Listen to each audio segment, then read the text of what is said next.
দলের ভিতরে থেকে যারা লুটপাট চুরি চামারি দুর্নীতি বন্ধ করতে পারছেন না ক্ষমতায় যাবার আগেই, তারা ক্ষমতায় গিয়ে কিভাবে রাষ্ট্রের ভিতরে দুর্নীতি চুরি চামারি লুটপাট বন্ধ করবেন। তাহলে এই যে মোটা দাগে নির্বাচনকে কেন্দ্র করে দলের আভ্যন্তরীণ সংস্কার দরকার, সেই আলাপটা মোটা দাগে বড় কোনো রাজনৈতিক দল করছে না।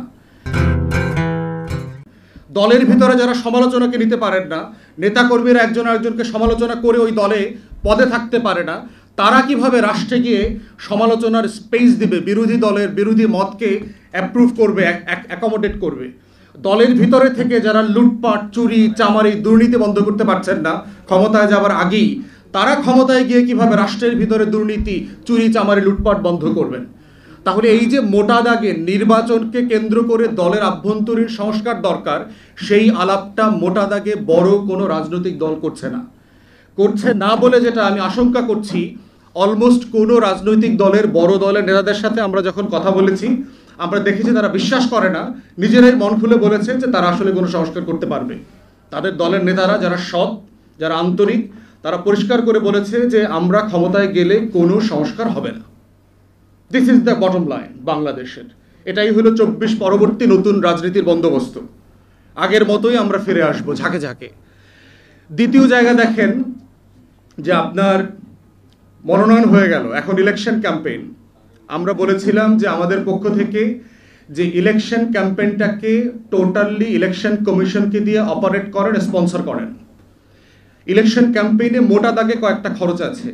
একটা খরচ হচ্ছে যে আপনার পোস্টার করতে হয়, ব্যানার করতে হয়, ফেস্টুন করতে হয়, লিফলেটিং করতে হয়, এই রোড শো করতে হয়, ঝাঁকে ঝাঁকে মোটরসাইকেল নিয়ে এলাকার সবচেয়ে বদমাইশ গুন্ডা পান্ডা ড্রাগ এডিক্ট বিড়িখোর মদখোরগুলোকে নিয়ে মিটিং করা লাগে। এবং কয়েকদিন পরে এমনও হইতে পারে যে আমাকেও দেখবেন এগুলো করতেছি।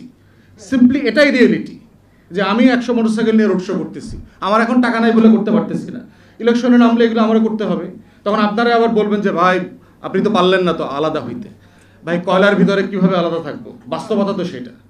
তো সেই বাস্তবতায় বলছি যে আপনার এই টোটাল ক্যাম্পেইনটাকে যদি ইলেকশন কমিশন হোস্ট করে, যে একটা সিঙ্গেল পোস্টার হবে, ইলেকশন কমিশন নিজের টাকায় ব্ল্যাক অ্যান্ড হোয়াইট একটা পোস্টার করে দেবে, এক্স দলের নাম প্রার্থী মার্কা, ওয়াই দলের নাম প্রার্থী মার্কা, ABCD দলের নাম প্রার্থী মার্কা, একটা পোস্টার হবে। কোনো দল কোনো প্রার্থী আলাদা করে পোস্টার করতে পারবে না। ইলেকশন কমিশন একটা পোস্টার করে দেবে সবাইকে, এবং এই একটা পোস্টার কোথায় সাঁটা হবে সেটাও ইলেকশন কমিশন লোকাল TNO OCর মাধ্যমে স্পট ঠিক করবে, এবং তারা ডিসাইড করবে কোথায় কয়টা পোস্টার হবে। দ্বিতীয়ত হচ্ছে আপনার খরচের জায়গা হচ্ছে প্রচুর মিটিং করতে হয়, এই ওয়ার্ডে, এই ইউনিয়নে, অমুক জায়গাতে জনসভা, এটা সেটা। ইলেকশন কমিশন এবং লোকাল প্রশাসনের সহযোগিতায় কমন মিটিং হবে, একটা মিটিং হবে। একই মিটিংয়ে সব দলের নেতারা প্রার্থীরা ওইখানে আসবেন, যেখানে প্রেসিডেন্সিয়াল ডিবেটের মতো করে হবে, একই প্ল্যাটফর্মে।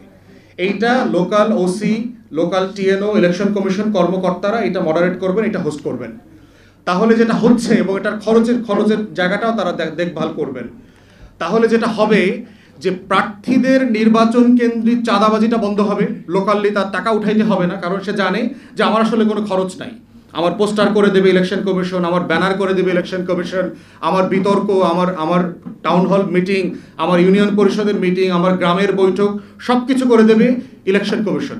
এবং এইটা করবার মধ্য দিয়ে যেটা হবে যে আপনারা কমন বিতর্কের জায়গায় আসতে পারবেন, যে আসলে নাগরিকদের জায়গা থেকে এই হাত ধরা, পাও ধরা, বুকে ঝরাইয়া দেওয়া, খেতে নামা, কাদা মাখা, যত বাটপারি আছে আমাদের ক্যাম্পেইনে, কোনো ইস্যুজ নাই, খালি ইমোশনাল ব্ল্যাকমেইলিং আছে। দাড়ি টুপি রাখবে, দাড়ি বড় করবে, জুব্বা পরবে, হজ করে আসবে, ওমরা করে আসবে, টুপি লাগাবে, সারা বছর যত বদমাইশি মাগিবাজি করবে, ওই সময় গিয়া দাড়ি টুপি ওমরা দিয়া ইলেকশন ক্যাম্পেইন করবে। এই বদমাইশি ক্যাম্পেইন বন্ধ করে হয়ে যাবে এগুলো দিয়ে। তাহলে ইলেকশন কমিশন যদি এটা অপারেট করতে পারে, তাহলে নাগরিকরা আসলে এম্পাওয়ার্ড হবে।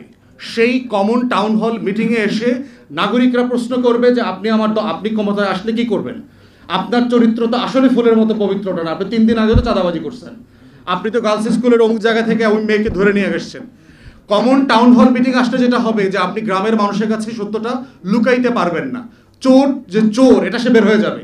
এবং তখন কমন মিটিংয়ে আপনার এই চরিত্র বের হয়ে যাওয়ার পরে যেটা হবে, টাকা দিয়ে আপনি চরিত্র আর ব্যাক করাইতে পারবেন না।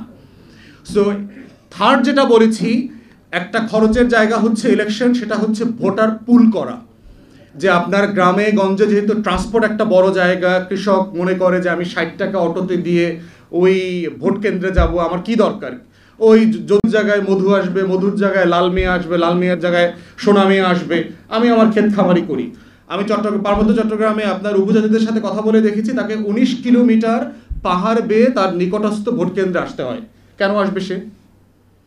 পাহাড়ি পথ যদি 19 কিলোমিটার কাউকে পাড়ি দিতে হয়, হোয়াটস দ্য পয়েন্ট?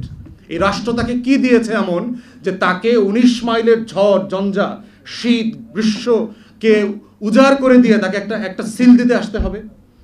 তাহলে আমরা বলেছি, আমরা প্রস্তাব দিয়েছি যে মোবাইলগুলোকে মোবাইল ভোট কেন্দ্র করার জন্য, যেখানে মানে কস্ট ইনভলভ, সেখানে মোবাইল ভোট কেন্দ্রটাকে আপনি গ্রামে নিয়ে যান। আপনারা দেখেছেন যে বিশ্ব সাহিত্য কেন্দ্রের মোবাইল লাইব্রেরি আছে, আপনারা দেখেছেন বাংলাদেশের জিপিওর মোবাইল পোস্ট অফিস আছে, তারপরে হচ্ছে দেখবেন যে মোবাইল টয়লেট আছে, বড় বড় প্রোগ্রামে দেখবেন যে টয়লেট নিয়ে যায়, মোবাইল এটিএম মেশিন আছে, ক্যাশ মেশিন আছে, মোবাইল আপনাকে নিয়ে বিভিন্ন প্রোগ্রামে এটা সেট করে দিয়ে আসবে।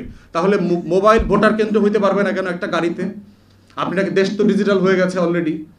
তো সেই জায়গায় আপনার যেটা দরকার, সিম্পলি একটা ল্যাপটপ দরকার, ইলেকট্রনিক ডিভাইস দরকার এবং সিকিউরিটি দরকার, এটাকে সামনে পিছনে যারা সিকিউর করবে। এটিএম মেশিনের মতো, এবং দেখবেন বড়লোক এলাকাতে এই সমস্যাগুলো আছে, বড়লোকরা কিন্তু ভোট দেয় না, কারণ সে মনে করে যেই আসুক সবাইকে চিনি, ফোন করে বলে দিব, আমার তদবির হয়ে যাবে, ভোটে আমার কিছু যায় আসে না। তাহলে এক্সট্রিমলি পুয়ার এবং এক্সট্রিমলি রিচ, এই দুইটা শ্রেণী কিন্তু ভোট দেয় না।